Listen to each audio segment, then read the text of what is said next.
Have you ever wanted to visit the White House or visit Capitol Hill, the monuments in Washington, D.C.? Yours truly wanted to do that for many years. Thankfully, earlier this year when I visited Washington, D.C. for the second time, I was able to accomplish many of those goals. To tour the Capitol in Washington, D.C., Capitol Hill, to get a Capitol tour, and the White House tour, you will want to go through your congressman or your senator's offices. You can choose which one you go through, who represents your state and area. For me in Arkansas, Senator John Boozman, his office is the one that helped me with getting my Capitol Hill tour as well as my White House tour. You will go on to their websites and there's a form you will fill out for those requests. If you are approved for a White House tour, Capitol Hill tour is a lot easier to obtain. White House can be a little tricky. You actually have to book 3 months ahead of time for a White House tour. If you are approved for a White House tour, however, you will be sent a form to fill out in your email. They will let you know that it's legit, and your representative's office will contact you as well.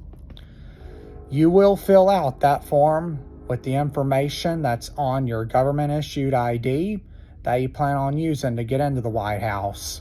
You will also have to include information such as your social security number.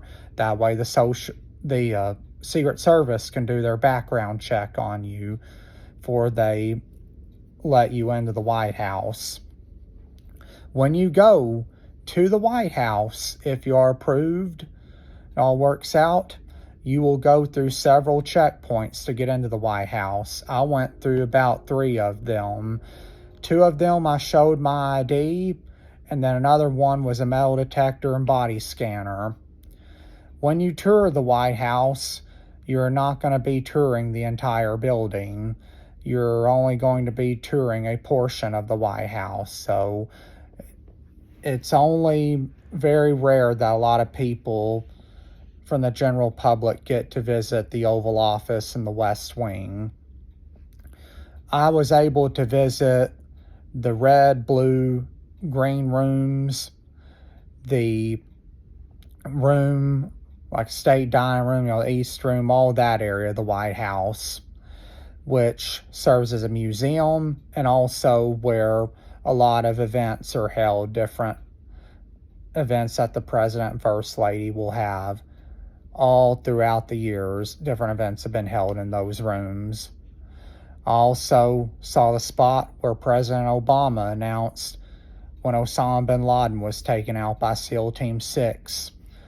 I saw many portraits of the presidents and first ladies through the years, and there were numerous Secret Service agents around showing the tourists around each room, answering whatever questions they had.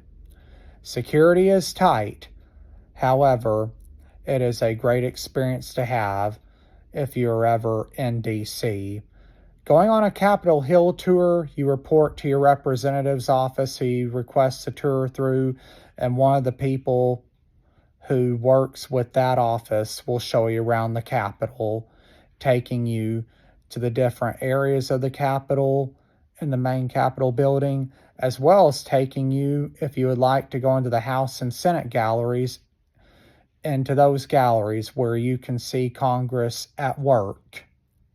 However, in those areas, you are not allowed to have your cell phone and other items on you, and there are spots where you actually have to turn those items in and you have to go through security.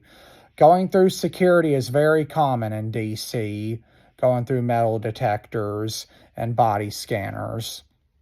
That is something to keep in mind when you visit our nation's capital. Hope this information is helpful to you all, and I hope if you are wanting to visit our nation's capital, you get to do that soon.